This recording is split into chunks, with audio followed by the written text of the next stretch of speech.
Oh, good evening, whānau. Welcome to another edition of Big Hairy Chewy. Hello, News. How are you?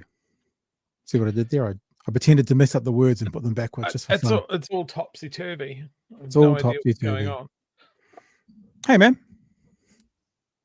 Hi, Pat. Hi. How you doing? Kia ora. Can I give it? Can I give it? This is belated. I've had this for a week or more, but I just want to give a shout out to the raddest T-shirt I own. Okay. I got this the other day. And say, look, no gods. Yeah. Angry raccoon, just trash. Where'd you get that from? Where do you buy T-shirts from? I usually buy T-shirts at dirty punk rock gigs. Basically, Right. my entire wardrobe is band T-shirts. But this is from a Wellington-based artist called Pepper Raccoon, and I absolutely love everything that she does. She usually does little enamel badges and stuff like that, and she's done a recent T-shirt run.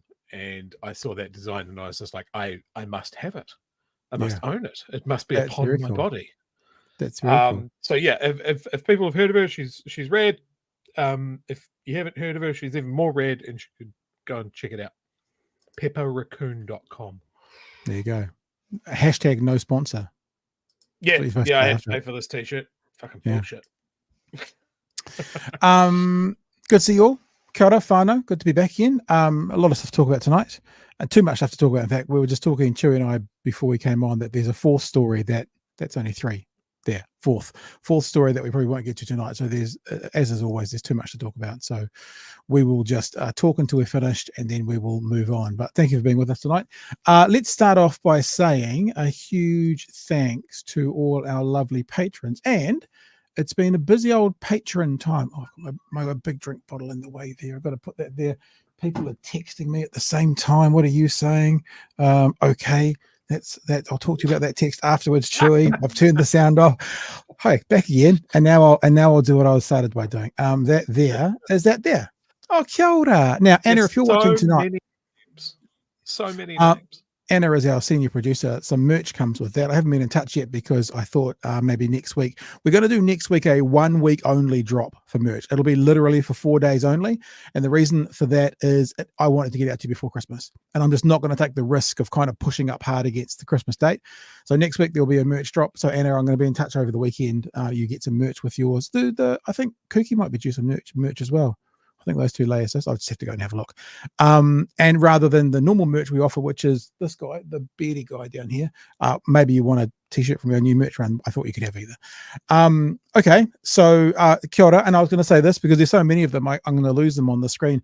In the last couple of days, g'day to Rain Dewhurst, to Andrew, to Lost Soul, to Mark Roxburgh, and to Jake.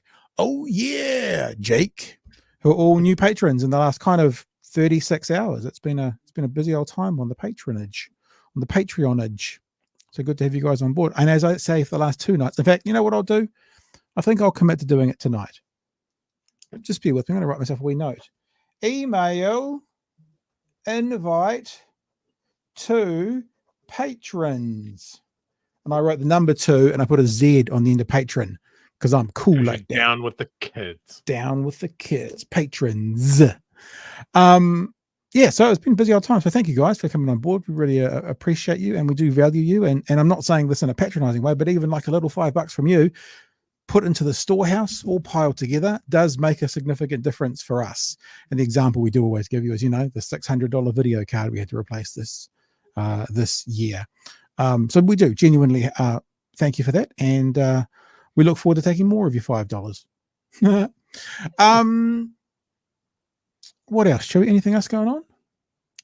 For me, not so much. It's been a lovely day here in Dunedin, and now it started raining. So that's enough. Hope you enjoyed it. See you again in a month. So update for the whānau. People are already saying hello to people in Swaziland because we remain number one in news commentary in Swaziland. So, can we please have that hashtag? Like hashtag number one Swaziland. Yes. Sure. Fuck, we should put that on a t-shirt. That's a t-shirt. There you go. Number one in Swaziland. So what I'm thinking is I might have 2 or 3 or 4 different kinds of t-shirts next week, doing it for 1 week only. And we might do a bit of a deal that if you buy 1, it's this much. If you buy 2, it's reduced. If you buy 3, it's reduced. So we could do that, actually. We could do number one in Swaziland. Number one news commentary podcast in Swaziland. Fuck yes. And so we're just looking for the king of Swaziland to reach out and give us a meetup over there for both people who obviously accidentally listen to us for some reason. Very, very good. Okay. Bunch of stuff to talk about tonight. Good news, funny news, and good, bad news. There you go. That covers everything. That's the whole spectrum. I don't know if it's really good news. It's such a hard topic, but it seems that there is possibly a ceasefire on the immediate horizon. It's not just like we want this, we're calling for this, but it's just sort of look like it's going to happen. I don't think it's official yet, unless it's happened in the last couple of hours. But word is we are on the cusp of a ceasefire, although that does come with some warnings from Israel of them basically saying as soon as the ceasefire is over, we're going to keep going. But baby steps, and everyone's been saying at the very least a ceasefire for humanitarian aid, etc. So we may have that. So that's sort of good news in this bucket full of crap and shit news story overall. Israel and Hamas have agreed a hostage and prisoner exchange and a 4-day pause to the fighting in Gaza. The first of 50 Israeli hostages should be handed over in the next 48 hours, with others following in daily groups. All will be women and children. In return, Israel will free some Palestinian prisoners and allow aid trucks into Gaza. The exchange can't start immediately because Israel's Supreme Court must be given 24 hours to hear any legal challenge to that prisoner release. Europe correspondent Lisette Raymer reports. And that would be, I assume, 24 hours for the to challenge releasing the Palestinians. That's what they're challenging in case that comes up. So we'll wait and see. These faces don't get a seat at the negotiating table. These children don't get a vote. Instead, they are caught up in the carnage and despair of another strike as their leaders debate whether they are willing to agree to a truce. Their war is far from over. Israeli units continued to advance in Gaza today and warned their ground operation is not over yet. But while the Prime Minister announced that the first goal remains to eliminate Hamas, he then delivered a whisper of hope. On the second goal, the return of the hostages, we're making progress. I don't think it's worth saying too much, not even at this moment, but I do hope there will be good news soon. Hamas then breathed belief into the war-weary, announcing a truce was close. But what would it look like? The deal would reportedly see a 5-day pause in fighting and around 50 women and children hostages freed in stages. So the 5-day pause is what I was referencing. They're saying a pause in fighting, and I'm pretty sure in this story, I always watch 1 and 3. Like sometimes I forget which one I've seen it on. They do. Netanyahu does just basically say, "We are in war. This is a pause, but we are in war." So pause is the right conversation. And this is some information now about the tunnels and stuff. I want to talk to that in just a minute, Chewie. Thought the around 240 people taken on October 7th are being held in a network of underground Hamas tunnels, but it's not clear the militant group even has a list of who is where. To date, Hamas has released 4 hostages, a mother and daughter of US and Israeli citizenship, and 2 elderly. Do you remember the story that came out when these elderly women were released and they were then interviewed by the media, and they had, I don't want to say nothing but positive things to say, but they were quite gracious about the as we've been told by Israel, barbarians that were holding them and how they were well fed and looked after and gentle and that kind of stuff as well. I hadn't seen this before. And look, this is not us also saying yay Hamas, but this is us showing the narrative that when she leaves her hostage taker, is that the right word? The person who held her hostage, she shows quite a bit of affection for him. It's just a different angle to put to the story. Israeli women one of whom was filmed wishing her captors peace. Part of the deal brokered by the US and Qatar would also see the release of 150 of the approximately 7,000 Palestinian prisoners held in Israel and ensure 300 aid trucks are allowed to enter Gaza every day. Today, desperate scenes erupted around this truck loaded with water on the strip. For everyone, a respite so long overdue can't come soon enough. In London, Lisa Raymond, News Hub. So there you go. We have the announcement Nearly of a 100 ceasefire. I think I think we should hold that quite loosely in this kind of hostile environment. It could disappear tomorrow. But good news, when good news comes in, this is what everyone's been asking for. The very first step to anything is a pause and a ceasefire. But as I said, it wasn't in that story, was it? But must have been in the other one, must have been TVNZ story. Benjamin Netanyahu made it very clear that this is not, this is literally a stop in the ongoing war that will resume afterwards. Couple of things I want to speak to in that footage. One of them is just me being a real war nerd. In any of the footage you see with oh Jesus, sorry, I had another window open and it's just blasting me with ads. Cool. Nice. Sorry, it scared the shit out of me. Was that when the porn nearly accidentally jumped up in front of you and you were worried it being broadcast? Was that it? The naked photos from the honeymoon, was it those popping up again? No. So in any of the footage where you see Israeli soldiers doing their patrol and that sort of thing, pay attention to their headwear. You'll notice that some of them will be wearing really floppy covers to their helmets. Okay. And those guys are all reservists. So they're not your frontline soldiers. They're the guys that come in on the weekends and do a couple of weeks every now and then. It's interesting to see those guys deployed in basically a really messy door-to-door fight.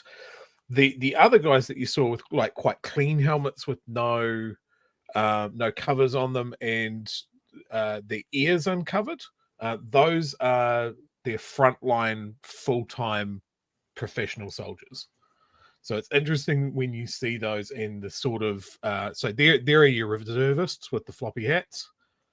Okay. And I think a little bit further on from that, you see some guys. Those are your frontline, best equipped, best trained soldiers. So you need to expand on this for morons like me. Why is this interesting that you see the reservists there, as you're saying? Why is that an interesting point?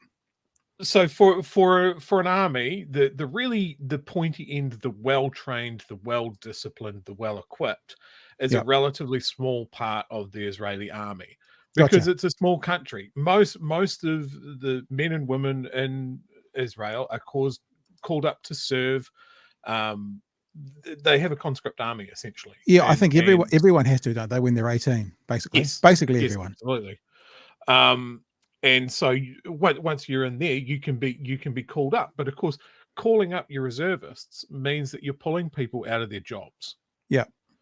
So that's kind of a big call to make. People might want to do their military service. They don't necessarily want to go into a really messy, confusing door-to-door urban combat fight, which is known to just chew people up. So the decision to deploy them into this is, in my opinion, risky, because you can't keep using them for a long period of time, and you can't have your teachers, your bakers, your tradies, all of that sort of stuff going away for this fight and coming back in a bag.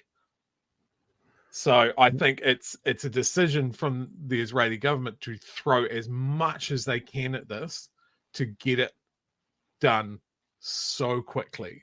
Yeah, right. Because they know that public opinion is going to turn against them. They know they're not necessarily a popular government, that this rage that the Israeli people feel is going to peter out the longer this drags on.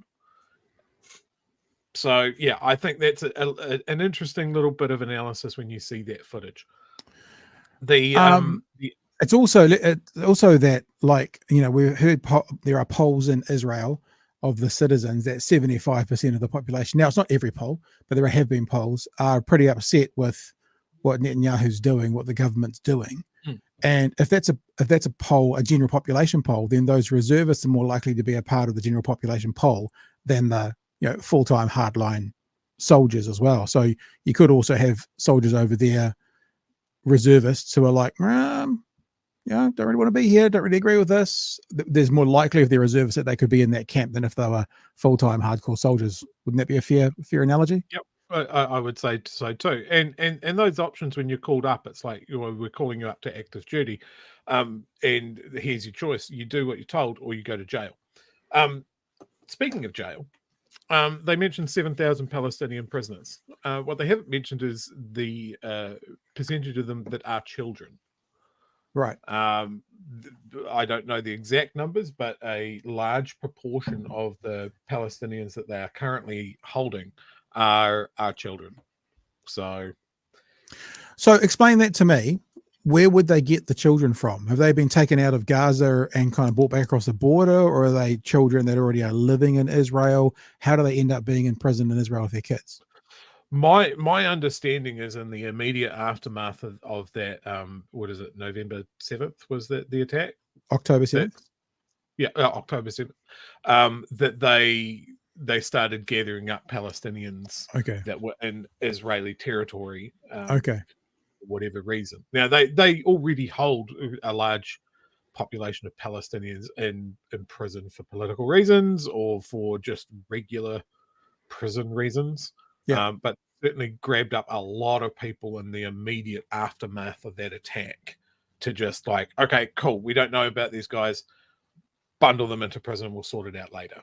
So that's kind of been a sticking point for a lot of people, as well as the age of people, because as we've discussed, a lot of Palestinians are young. Yeah, half the population under 18 or something. In Gaza, yeah, in Gaza. Yeah, interesting, and heartbreaking all at the same time. I also wanted to mention the tunnels conversation. I said I was going to come back to that because there's been a bit of chatter online on my social medias over the last couple of days, and I put up a tweet that said something like, "Can someone show me in the Geneva Convention that when they prove that a enemy has tunnels, it's then okay to bomb residential apartment buildings?" And lots of people going like, "Oh, so you're moving the goalpost. Now you're saying there are tunnels, but they can't." And it's like, no. I don't know of anyone who's ever said there's no tunnels. The point still being the IDF and Israel are now showing us the tunnels and somehow using that to legitimize blowing up apartment buildings. I don't see the connection.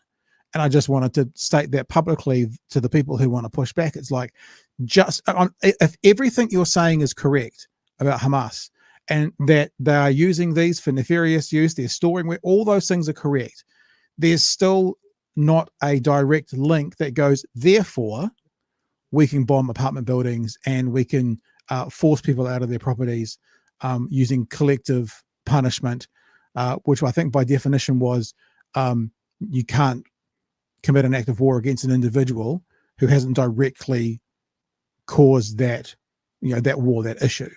So I just wanted to kind of put that out there because there are a lot of people now going, well, see, of course they can do that because there's tunnels. There's no like NB or addendum at the bottom of, Article 33 about collective punishment that says unless there's tunnels in the region. I think it's an important thing to remember. I think when it comes to the tunnels as well, especially in the parts of Gaza that they're pushing into now, they know that there's bunkers and tunnels down there because the Israelis built a lot of them. They built them, yeah. So once they've always been banging on about tunnels, and again, right from when this started, I mentioned the thing that I'd watched about the Hamas tunnels and what they're used for, and how much resources they put into building it. There is no debate that Hamas build tunnels, but yeah, specifically in the part of Gaza where the IDF is moving into. A lot of the complex that they're talking about, that they're so confident that there's a command bunker under El Shifa hospital, is because they built it. Yeah. They don't know how Hamas have used it or whether they've expanded it or that sort of thing. But they definitely know that it's there in a way that they can go, well, once we're in there, we've definitely got some footage that we can show people. Yeah. Yeah, no, 100%, 100%. Okay, it's not to kind of, let's get off that topic now, because this kind of topic we could talk about for a whole hour, but we are doing news commentary show, and we are going to talk about some other things as well. And between the things we're going to talk about, I'm also just going to remind you that I believe this is the last week, because the podcast awards are announced on the 30th of November. I finally figured out what the date was.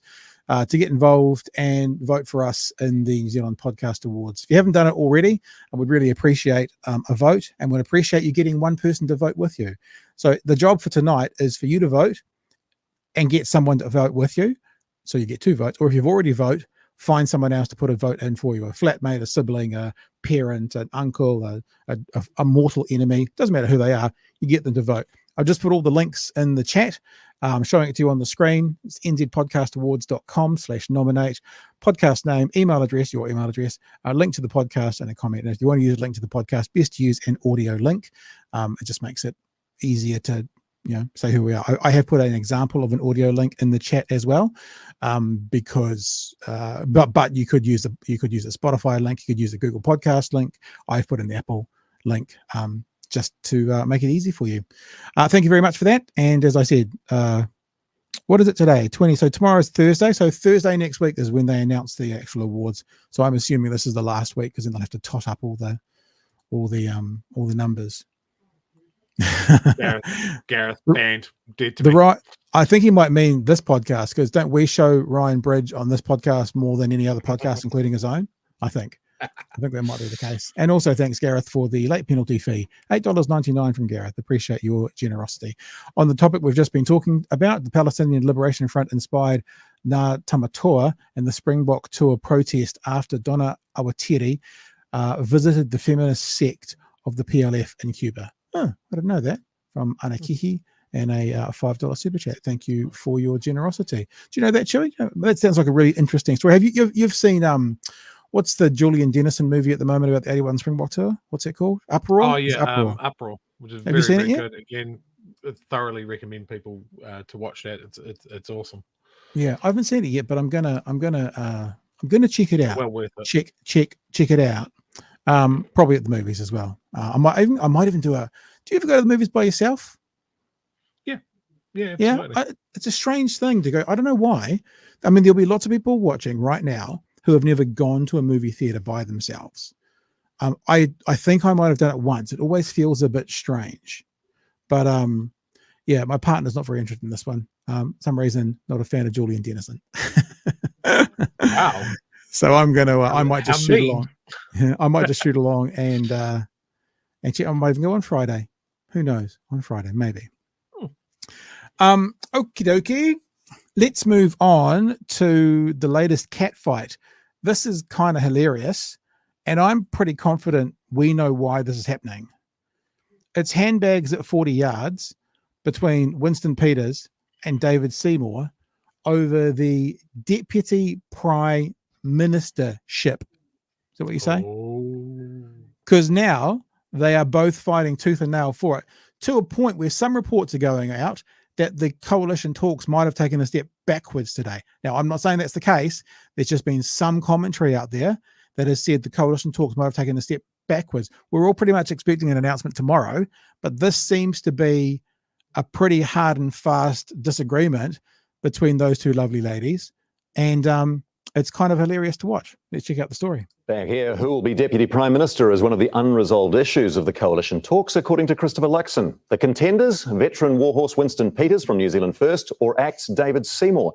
Deputy Political Editor Mikey Sherman runs the political rule over them. This is pretty funny as well, Chewy, because you know how Christopher Luxon, they all look alike to me, white men. Christopher Luxon has been saying the whole time, we're not going to talk about that, we're not going to talk about that, we're not going to talk about that. He says something in this conversation which makes it clear it's not my fault. Like, it makes it clear. So in this conversation, he has a very calm and sideways comment that doesn't sound like it, but I think he wants the public to know very clearly, that's not on me. This is not on me. when he kind of acknowledges one thing finally, and then he goes back to, we're not going to talk about that. You have a look. Christopher Luxon emerging from his home, no face-to-face negotiations today, just painstaking phone calls. I've had to recharge my phone twice. So, yeah, we've been on the phone a lot since early this morning. Talks draining not just phones and the public will, but politicians as well. Nationals Nicola Willis and Chris Bishop flying home today. I've just literally run out of clothes, so I've got to go home. This is Christopher Luxon's shirt. I don't think the Bish knows how to use a washing machine. I don't know. Is this news? When you soil your clothes, and I'm sure Chris Bishop has soiled himself many times, you then put them in the washing machine and you wash them, and you're able to use them again. But he's run out. Intern. Maybe that's it. He's run out of clothes, which means he must only use them once and then throw them away. So that's not particularly good use of money and governance of his own clothes, as they're about to take over our country and fix everything wrong with the economy. Just an observation. I borrowed it from him. All I want is a good government for New Zealand. I want agreements signed so we can get on and govern. There is just one gigantic problem. Deputy Prime Minister, is that one of the big issues? It's fair to say it is one of the ones, but Has he said at any stage what any of the issues are? At any stage has he said that? Whereas he wants to make sure that we all know that he definitely is not the one holding up the Deputy Prime Ministership. Listen to Ian. It's fair to say it is one of the ones, but as I said, those conversations stay private between myself and the leaders. So it is one of the ones, but we're not going to talk about it. But just so you know, people, yes, Deputy Prime Ministership is an issue, but we're not going to talk about it. But it is an issue, and you understand that it's not anything to do with me. It's not my fault. It's not my negotiation skills. It's the other two ladies who are fighting over it. I just thought, oh, that's interesting. Interesting that he's choosing to release that, isn't it? Very much so. Yeah, very much. It's an almighty arm wrestle. Winston Peters versus David Seymour, neither backing down. Yeah, not getting into any of that. Those conversations, as I've kept saying, and I know it's repetitive, but they are, important that I respect the confidence of that room. Signs of a deputy dust-up came early. I respect the confidence of that room, so far as long as you're aware it's nothing to do with me. I want to release that much, but nothing else. So it's not about my negotiation skills because I'm a master at it. It is an issue, but I'm going to release that much, but no more because I respect the room too much. It's like, okay, buddy, we get it. Earlier today, Nicola Willis officially bowing out. Look, to be honest, I'm not in the race. David and Winston will do a great job. But who should it? So that's pretty big news. That's pretty big news. She didn't sound happy about that. I don't think we've ever suggested that it would be her. It was all. I think we've always thought it would be one of the two lads, but it's still pretty big news that it's confirmed that she's out, which means it's down to these last two. And I mean, I don't know. Was there a bit of venom there? A little bit. I don't know. Maybe not. But at least it's now confirmed it's down to one of these two. And I think they're going to put forward their case. When you see the benefit for Winston Peters, honestly, what you're going to go is, holy crap, that's a long time. You ready for it? Winston Peters has greater experience entering Parliament almost 45 years ago with two stints already as Deputy Prime Minister. But David Seymour has the bigger party with 11 seats to New Zealand First. So we can do it this way. Look, Winston Peters has been there 5 times as long as David Seymour, but David Seymour only has about 1.4 times the number of seats. So I think that means Winston wins. Because if David Seymour had 5 times the number of seats, that would be a fair trade-off. So I think that means Winston wins. Winston for Deputy Prime Minister. That's what I think. I'm just using maths and logic, which I know has no part to play when you're talking politics. I'm just I know Winston's been on the public tit for a long time, but longer than I've been alive. They did say he first entered though. Remember, he's been out of government or out of Parliament twice as well. But yeah, he first got in 45 years ago because he's 117. Just 8. Why should the public believe that Winston Peters and David Seymour aren't holding the country to ransom? I'm having good conversations with both those leaders. All three of us are desperate to get it sorted, but we want to do it right, and so we will do it right. David Seymour told One News he didn't have much to report today, but when we asked who would win in an arm wrestle between him and Winston Peters, he sent us this article suggesting he felt confident. I think the problem that they've got now is that they've both said that they want it. And so whoever gets it, the other one looks like they're a loser. Oh, look, I wouldn't use that colourful term squabbling. This is all part of negotiations. And when the conjecture spills out in the public, it does excite people. For now, it's simply a case of who blinks first as the leaders search for a solution. Just offering up the idea of an arm wrestle. Again, not necessary. What we've got to do is close this government, close these negotiations out. Many hoping they close them out quickly. Mikey Sherman, One News. It is disturbing when you see David Seymour able to bounce off a joke better than Christopher Luxon. I mean, that response from a light-hearted, ridiculously stupid jab was he couldn't even roll with it. I mean, like, credit where credit's due, even though most of the times it's a horrible dad joke, at least David Seymour can roll with it sometimes, and he does better than Christopher Luxon. Just don't say the word threesome to him. That puts him off altogether, Chewy. What are your thoughts? He gets all the tether if you bring up threesomes or thruples or twosomes. It's too sexual. Yeah. Look, he brought up his twerking. That's certainly something. Yeah, we still don't have a government. Just pointing that out. It doesn't matter what Luxon says. He still can't answer the question. He's not good at this. He's still not good at this. Yeah, I think it's interesting. Nicola Willis, I think she'll end up with the finance portfolio that she's been angling for. But yeah, I mean that first pass of her saying, "Oh look, I'm not even in the race." There's a little bit of twinge of disappointment there. I think. You think? Yeah, maybe, but then again, maybe both of the guys went. Maybe Luxon went, "Oh, okay, so I'll drop Nicola out of the race as long as she gets Minister of Finance." And they went, "Fine," So quid pro quo, because that's what she was angling for, as you say, and what they've been saying since day one. She's going to actually have. I have to tell you, at the end of the day, we have a rotting cauliflower still. We do. I think what we said last night when David Seymour was making a bid for the Deputy Prime Ministership, which was David Seymour, he rates more highly Winston not getting the job than him himself getting it. And I think what you're seeing today is Winston doing the same thing. He's desperate for David not to have it above and beyond him having it. So what you've got is two stalemates where the other person is just going, "I don't want you to have it," especially now, because now that there's an obvious and known kind of fight over it, whoever doesn't get it is going to be seen to be the loser, and the other one's going to be seen to be the more powerful politician. So all this talk about David Seymour prior to the election, just really wanting to do the job and really wanting to do politics, it is on some level not quite as blatant, but akin to when old Winnie said, I don't want the baubles of office. Now, he never said that, but Seymour made it very clear it was about the job of politics and the job of running the country, no matter what position he had. That's all gone away. Now, it's gone away for one of two reasons. Obviously, he wants the position, but I still think it's more so that he doesn't want Winston to have it. And I think because he doesn't want Winston to have it, that means Winston wants it desperately to make sure David doesn't have it. And yeah, one of them's, they'll sell it as all good and fine and well, but one of them is going to look like one of them's going to be the cuck of the three at the end of this.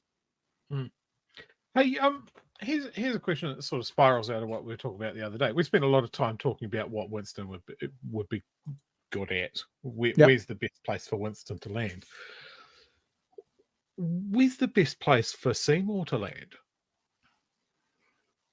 Because I mean, he hasn't really had an area, like he said he would have a go at finance. I think personally he'd be an absolute fucking disaster at that. And if Willis holds her ground and says, "No, well, I want it," I think she'll probably get it, because I mean that's basically the portfolio she had in the run up to the elections. So if you're not going to get Deputy Prime Minister, yep, where would you put Seymour? Where's his? And I use this term extremely loosely. Strength. You're supposed to do that when you say strength. So what you're saying is, where would be best for the country? Because we have Seymour in there. We know he's going to be in there. So where would he be best suited for the country to benefit from it? That's how I hear your question. And I don't know the answer to that. Because what is he? It was really easy for us to say for Winston, well, hey, look, he's been Deputy Prime Minister before. He's been an okay Foreign Minister before. But we haven't had that with Seymour. And all he seems to do is be a shit stirrer in the house. And you know, he's done not really, you know, the euthanasia sort of thing, or it's just a dying thing. That's about it. Guys in the chat are saying education because of charter schools. I think that would be a disaster. That's terrifying. Peter here says Minister for Auckland. Yeah, possibly. I'm looking at his Wikipedia right now. He was born in 1983, so he's just a baby. Minister of 80s. Minister of the 80s. Born in 1983, and Seymour joined ACT as a student at university. It's funny how they always complain about the left kind of never having real jobs. Do you know what I mean? You know, like bloody Cindy. The only thing she's ever done at work at a fish and chip shop. She's just gone through politics her whole life. Bloody Cindy. Listen to this. Seymour joined ACT as a student at the University of Auckland. There was probably two of them in that group. Seymour worked in public policy in Canada during the 2000s. Now, he was born in 1983, which means he's in his 20s, right? Because 2000s, he'd be turned 20 in 2003. So he worked in public policy in Canada during the 2000s before returning to New Zealand and standing unsuccessfully for election in Parliament in 2005 and 2011. He entered the House of Representatives in 2014, after which he replaced Jamie White as party leader. Seymour was so what has he done? Like, yeah, and that's what I mean, right? There's not really a good fit. So I mean, I think his push for Deputy Prime Minister is probably the thing that made the most sense for him. Famiko says Speaker of the House. Holy shit! I was thinking that too. Yeah, so because you think about Shane Retty, Minister of Pacific People, because Shane Retty will be Minister of Medicine, whatever that's called. What's the Minister of Medicine? Healthcare. There you go. Minister of Health. That's it. Yeah.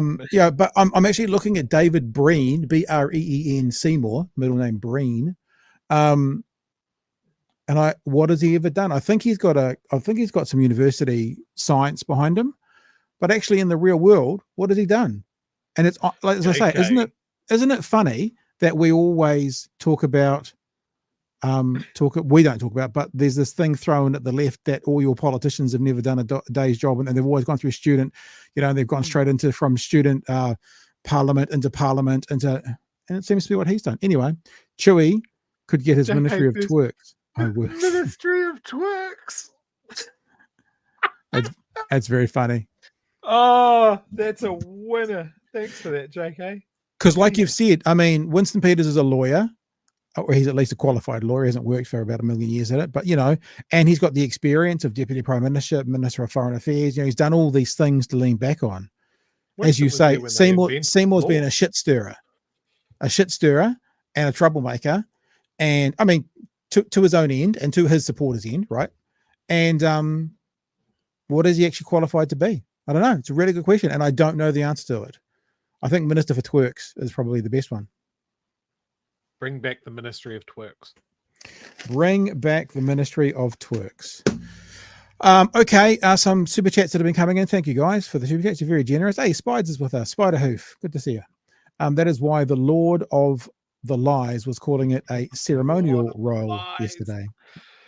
Oh, the Lord of the Lies. Thank you for that $20 super chat, Spiders. It's very generous. And I think I owe you an email, Spider. Remind me, did I mean to send you an email for the community we're getting together for 2024 and BHN? And also Peter says government MPs will leak like a sieve this term to undermine rivals. That's a really good point. It'll be the most factional administration we've had in years. Is that factional or fractional? Factional? Anyway, I don't know. I'm dumb.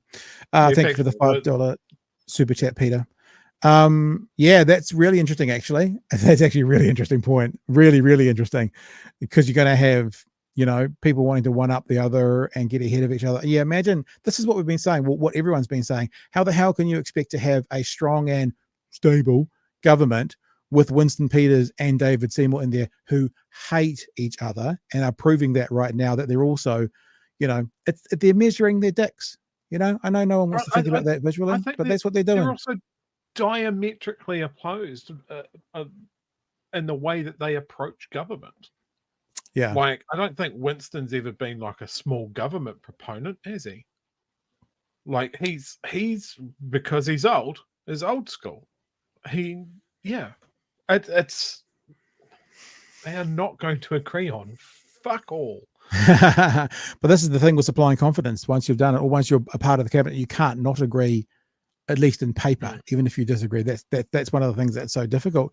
And I guess that's one of the things why Winston won't let, you know, the foreign buyers tax through, because he can't vote for it. So it has to be said, we're not voting for that before they start. That's what it is. All right, we're going on to a new topic now. But before we do, just because I talked about it for a second, just to remind you, if you haven't caught up with what we're doing, we're looking at 2024. And a really easy way to figure out a bit more about 2024 is to head to my Twitter feed. I'm just seeing, is that a tab I had for anything? I don't think so. To head to my Twitter feed, and in my Twitter feed there is a link. What's going on here? Get up there. A pinned comment at the top of my Twitter feed at Pat Britton, a little 9-minute conversation there about what we're looking at for 2024. And because you guys are all fantastic, and this is really is a grassroots movement. Like, I thought about this today, Chewy. I reckon we've probably, even though it's not, you know, it's not massive, I reckon we've probably sold more merch than any other New Zealand podcast this year. I just think we probably have. Like, if you talk to even the big boys around the place, like Tim Batt and those guys who do, you know, the worst idea in the world with 10 million downloads all over the world, I reckon with our small number, it is a small number still, we've probably sold more merch than anyone else. And that's because you guys have got behind us and you are sort of our advocates, whether it's vocally or financially or whatever. And one of the reasons that we have been able to continue on is that I was watching a podcast the other day from an American news identity, and they've got tens of thousands of subscribers, and they had 90 people watching their live. You know, we're about to hit we're about 40 people away from 4,000 subscribers, which is little on a world scale, but pretty good for New Zealand. That's fine. And we're getting, you know, between 200 and 300 with us live each night, which might not sound like a lot to you guys, but, you know, compared to where we started and compared to watching other live streams around the world, it's actually pretty cool. I still remember the first 25 live one night and me getting real excited about that. I'm still excited. Like, I'm looking at the counter at the moment. It says 206. There's 206 people that have given up their evening to listen to us talk shit. Talk shit. And man, I was built for this. Well, they're listening to us talk shit, but they're also talking shit themselves. That's why the live streams work so well. And so what I'm just saying is just a reminder that we're looking at 2024 and we're looking to get your guys' help. And that can come in one of a myriad of ways, including connecting us to people you know. So I won't labor the point. I'll just let you know, if you haven't seen it or heard it yet, head to my Twitter feed at Pat Brittenden, have a look at the video, which is a 9-minute version of a ridiculous 30-minute conversation we had that night, Joey. Oh my God. But there is also a link to that 30-minute conversation if you're a sadist. But just to give you the idea of how you can help. And when I say how you can help, it's not like we want your cash. Like, to be honest, how you can help is by connecting us to someone who knows someone who knows someone who may be able to drive some capital into it. That's probably the biggest way. But, you know, we're hearing from people and talking to people. As I speak to you, I've just seen an email jump in there from some of the conversations we're going on. That text message that I had popping up at the wrong time was from someone. So we're doing it. We're doing it. And behind the scenes, what I'm doing is I'm going out to all those people I've been speaking to for 6 months. So I'm doing that side of it. And what you guys are doing is helping us find new people to speak to. We've got less than a month left for this year, but actually we've probably got about exactly a month. I think the last show will be maybe the 21st of December for this year, maybe. So get on to it, people. Good on you, Kiwi. Okie dokie. Let's have a look at your favorite person. You ready for your cue? Are you ready for your cue? And I await, yes. Okay, we're going to have a look at the working group. A small conversation happened on the working group from last night. Gerry Brownlee was the guest. He's featured in this, along with Damien Grant. Oh, Damien Grant. He's that convicted fraudster that I've heard so much about. I believe so, yes. Okay. It's a strange conversation that they're about to have. And I don't know, shall I explain it? Here, so I'll explain it. I will explain it. We're jumping into the conversation halfway through a chat with Shane Pou, who you can see on your screen right now.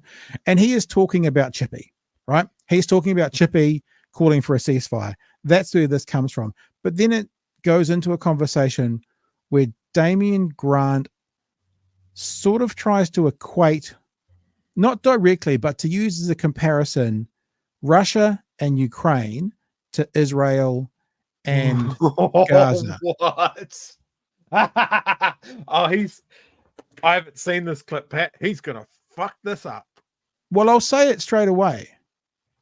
The problem is, in his analogy, he makes it pretty clear through the analogy that he's equating Israel to Russia.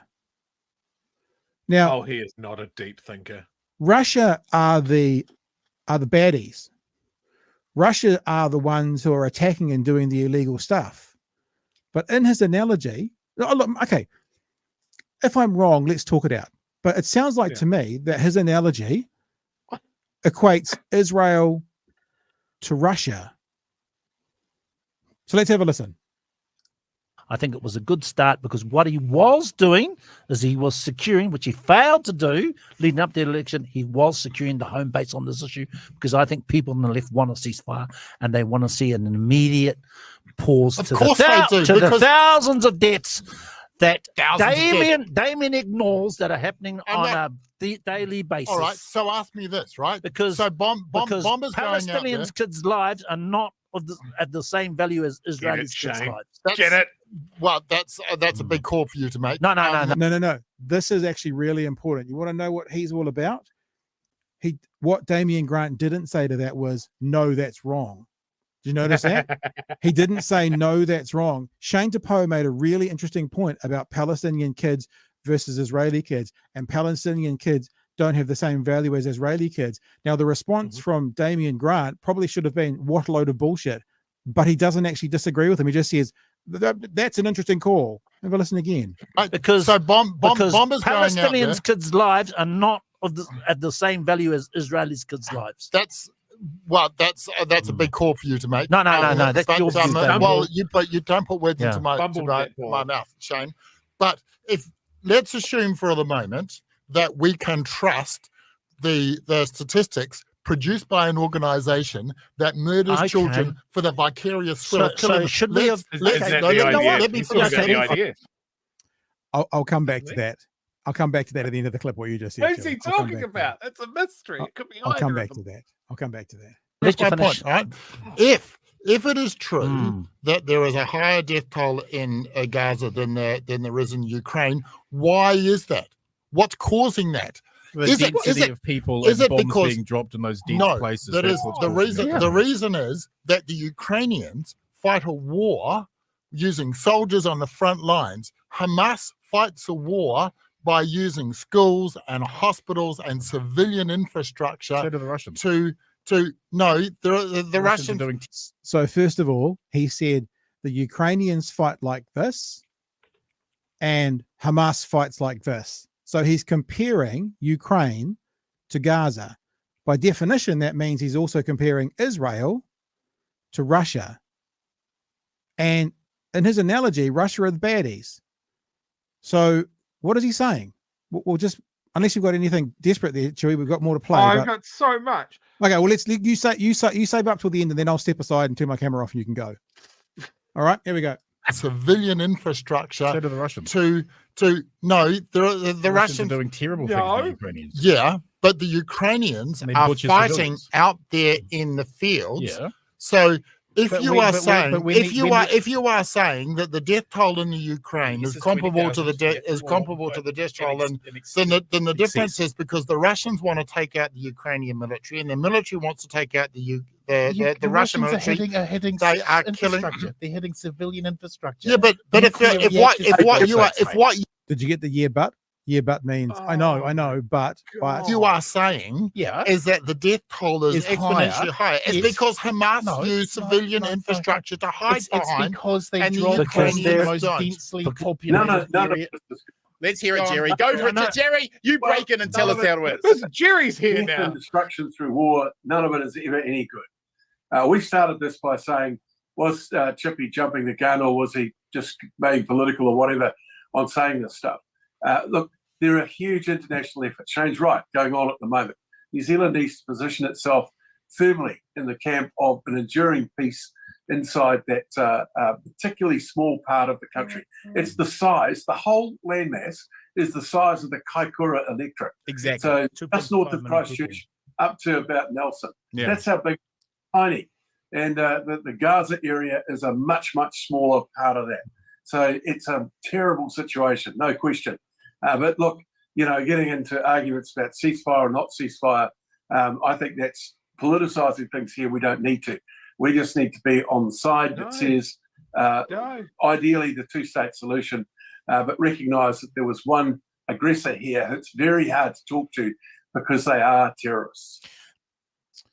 Gerry Brownlee is fucking wrong. There's the video, and Chewy, I will set aside myself now, and I've got some stuff to say about this as well. But you're welcome. Off you, and I've got a couple more videos to show you about this. Very quick ones though. But you go first. Off you go. The only thing that Damien Grant should ever be asked about is his area of expertise, which is how to do a fraud and get caught. That is the only reason they should just bring him on for the one show they do a year that touches on fraud, going, "Oh, Damien, it's your topic. Care to explain how you do fraud well enough to do it, but bad enough to get caught?" He might have improved, because sometimes you learn from negative reinforcement. So maybe he's now the time he spent in prison and the time he's since, he might have figured out how to get away with it. So I'm just saying he might be better at it now. That's all. But I mean, this is the depth of his thinking, right? Oh, why is the civilian death toll so much higher? Gee whiz, I don't know, Mr. Grant. Maybe it's because the Ukraine is 603,000 square kilometers and Gaza is 365 square kilometers.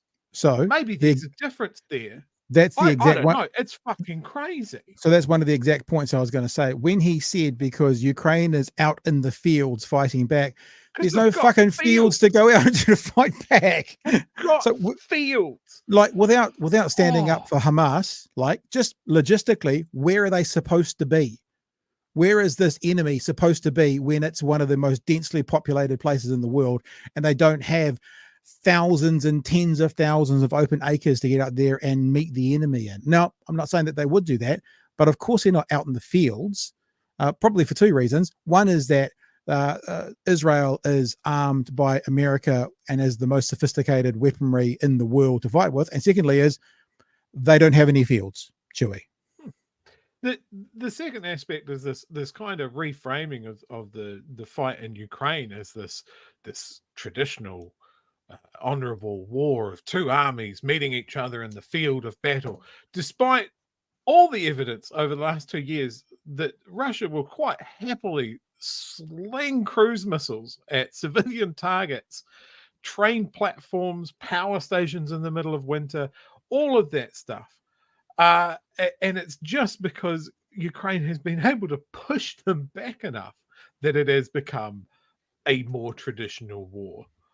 It's this aspect of like, what did he bring up? That he was bringing up, we have to trust the reports of people that kill women and children. This conflict is so fucking muddy that if he didn't clarify his position, you could honestly go, yeah, but who are you talking about? So exactly, pause there. That's the exact point I'm going to bring up next. That wasn't the only time he said that in the conversation last night. Basically, he said who are murdering children vicariously. There was another point where he said something very similar, basically about, people didn't mention which side, happily, sort of joyfully, gleefully, my words, murdering children. Here's another example of him saying that. I mean, we have an existential struggle between good and evil. And Christopher Hipkins, like the other two people in this room, are unable to comprehend that maybe in an existential struggle between good and evil, between people who murder civilians for the vicarious pleasure of putting a bullet in somebody's head, and those people who are defending their nation against people devoted to its destruction, they cannot get off. Yeah. So this is the point. We know who he's talking about because we know he's a zealot and an ideologue for Israeli policy. But what I did. And look, I'm going to be fair and balanced. I'm not going to suggest that these are absolutely truthful. I did a bit of a Google search, and because vicarious, it sounds like he's talking about they kill kids for fun, right? So I just looked trying to say. Well, I just looked in YouTube about Israel soldiers shoot Palestinians for fun, and I'm not going to play any of these because these are going to come from the Hamas side, and I treat them as much propaganda as the other thing.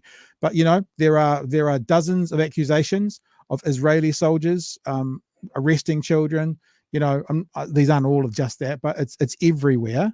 And then I thought, well, what we can know about though is Israeli soldiers shooting journalists, because that's documented by journalists in that.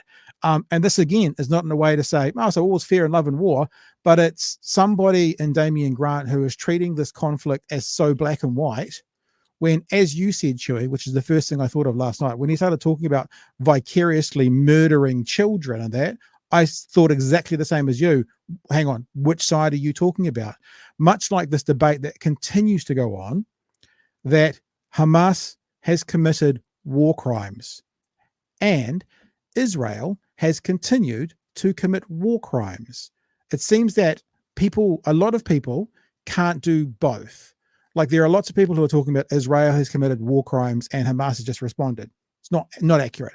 But there's far more people are saying Hamas has committed war crimes and Israel is just defending itself. It's like, well, I'm not about, and I've said this to a few people online, it's like once you admit, and here it is, Article 33, that's all we've got to do. Once you admit, Israel has said you guys should leave your town because we're going to bomb it. So it's Israel saying that is punishment to an innocent group of people based on someone else's actions. That is collective punishment. That is a war crime. It's indisputable.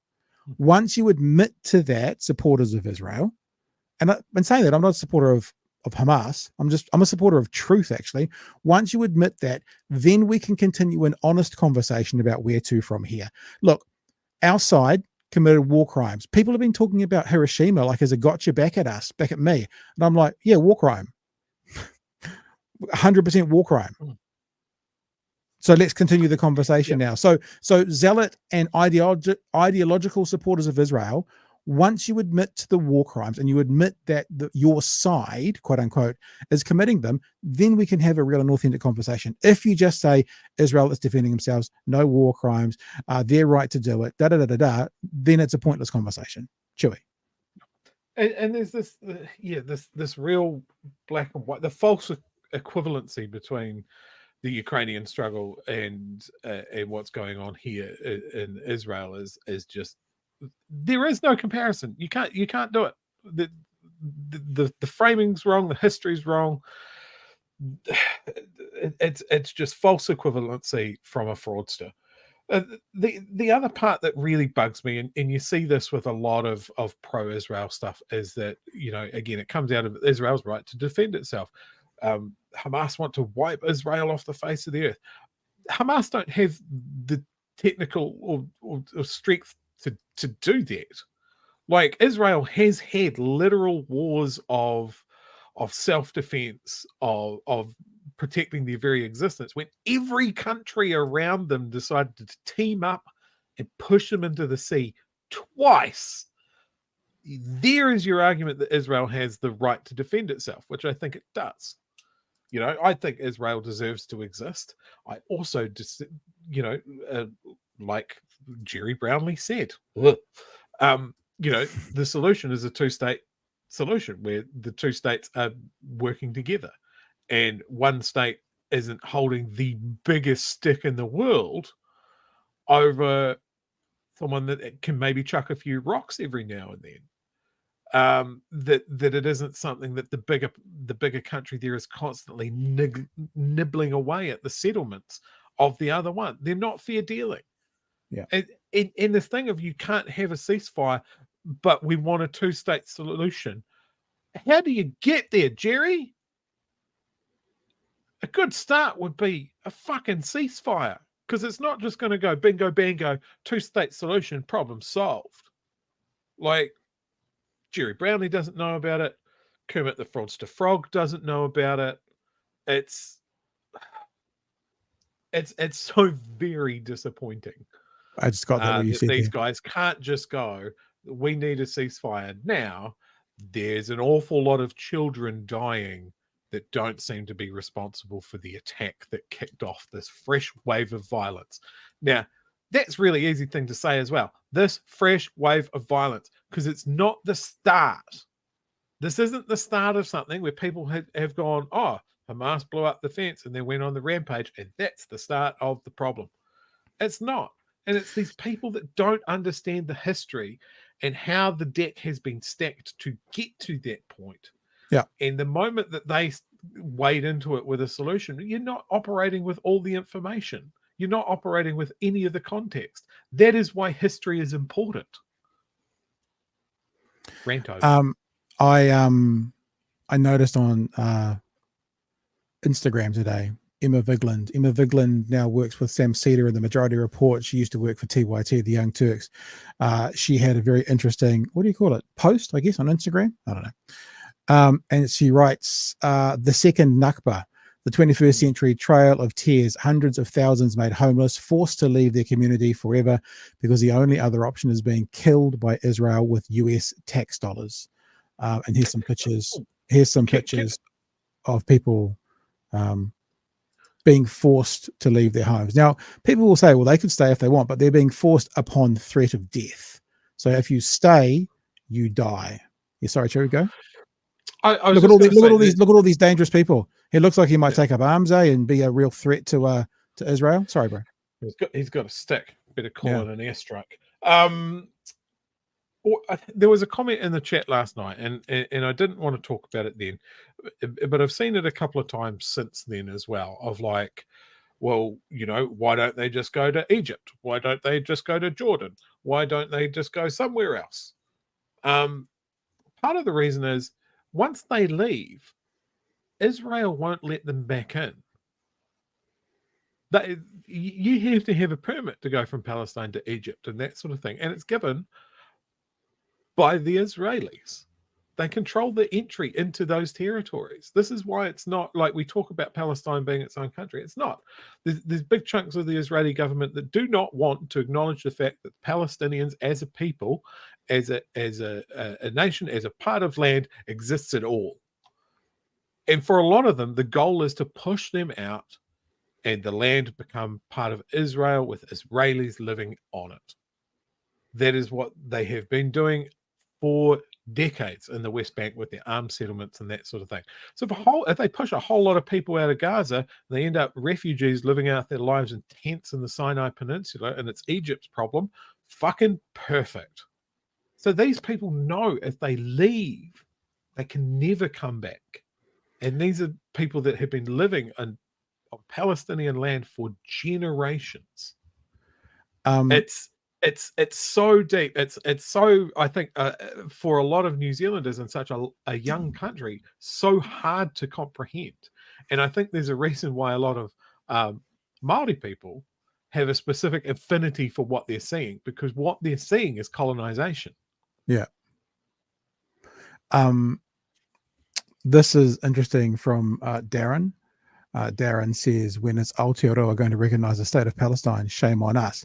I'm interested that Gerry Brownlee says so openly a two-state solution, because the point is, to have a two-state solution, you have to recognize the state of Palestine. Palestine becomes a nation, a second state.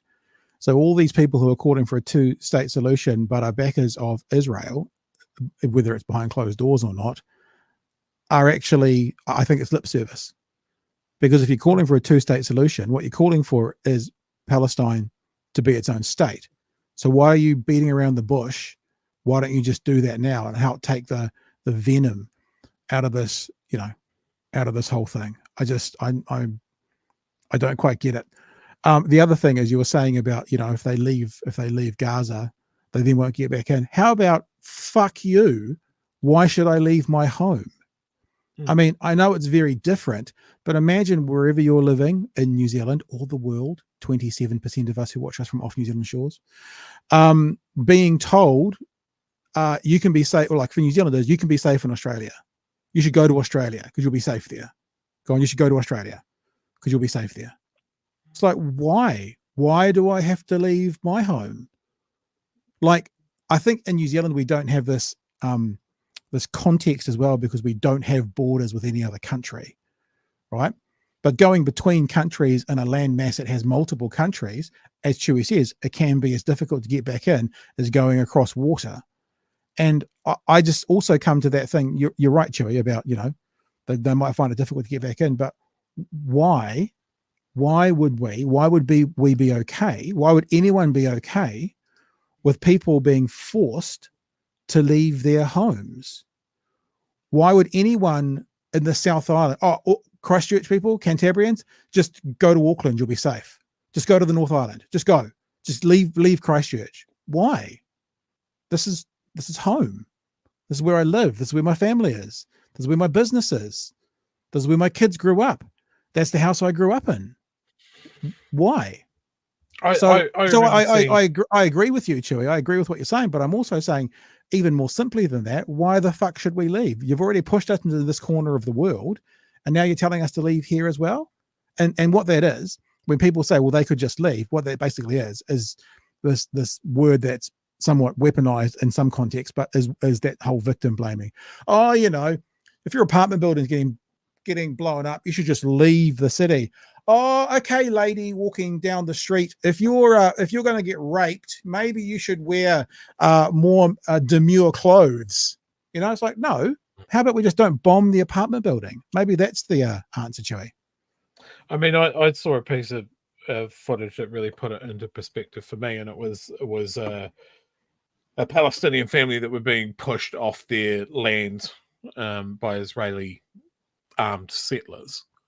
And they were bulldozing an olive plantation. And the guy that was talking to the camera was like saying that this is the plantation that his great grandfather had, that's how long they'd lived on the land. Yeah. That was their link to the land, that his great grandfather had planted these trees that they live on. And now there's an IDF armored bulldozer just going through it, and knowing that once those trees are gone, there's no link to that land anymore. Or seeing people that had gone out for shopping or whatever and come back, and an Israeli family had moved into their building, kicked their doors in and changed the locks. And it didn't matter that they had, I think, a document from the Ottoman Empire showing ownership of that patch of land. And it didn't matter because you had to get the Israelis out. This is the can I jump in for a sec? I was going to say the only people in New Zealand who probably would understand that example you're giving is farmers. Like, I know farmers who are onto their third generation of the same farm, like grandfather, father, son. And like, there's not many people in New Zealand who live on land for that long, but some farmers do. They may have some understanding of what that would mean to be forced off your land by a foreign entity or by another entity, even though you're in the right and they're in the wrong. Sorry, and this is why I think when you're talking about something like the struggle that the Palestinians have had, why there is an affinity for other peoples who have been on the receiving end of colonization to instantly go, yes, same with us. Yes, this seems very familiar to us. Yeah. And that's why they jump to their support immediately, because that's what it is. Yeah. We thought we were all past that, right? We thought we were past the colonization. We learned the colonization very bad. Very bad. Bad things happen. We don't do that anymore, though. Well, it's happening right in front of us. Just like when we said that nothing as horrible as Srebrenica would happen again, or Rwanda would happen again. You know, it's happening again. We're watching it on TV. All right, team. I think we need our picture of Simeon Brown with a lollipop, don't we, to lighten up our night before we leave? Or maybe Dave's super chat. Why aren't tweets called excretions? They are. Yeah. Thanks for the super chat, Dave. We appreciate that. Okay, guys, we're done. Now, tomorrow night's Thursday. Thursday night, we open up the Discord, right? So be with us tomorrow night. We'll only probably have a couple of stories, and then we'll give you a chance to weigh in with questions and or comments on the Discord, which we've done for the last month or so. And you guys seem to like coming on board and having a bit of a chat. So if you're keen for a chat with us, voice to voice, maybe not quite face to face, although you can, even anytime Planet Walk calls in on that, he always has his camera on as well. You can, if you guys can work it out and you put your camera on, we'd love to see you as well tomorrow night if you're interested in doing that with Discord. Are you going to bring up an image for us? Are you looking? I've lost where I've put it. I'm Next just time. trapped in a meme folder now. Next time. So we'll catch you tomorrow night from 9 p.m. Okay, Chewy, how much are you putting on? What are you betting that we'll have a government by tomorrow's show? Oh, no, I'm not going to take that bet. I will. I think you're right. I think it's we're not. Friday at the Friday afternoon, Christmas at Eve, the earliest, because then it's out of the fucking news cycle for the entire weekend. Yeah. All right, guys. We will catch you back here at 9 p.m. tomorrow night for another edition of Be Hearing News. Stay safe. Remember, if you would be so kind, you can go vote for us at the podcast awards and get one other person to vote. One other person. You and one other person. All right, guys. Beautiful to be with you. We will catch you when we catch you next time. Stay safe. Stay well. And I'll just say hooroo.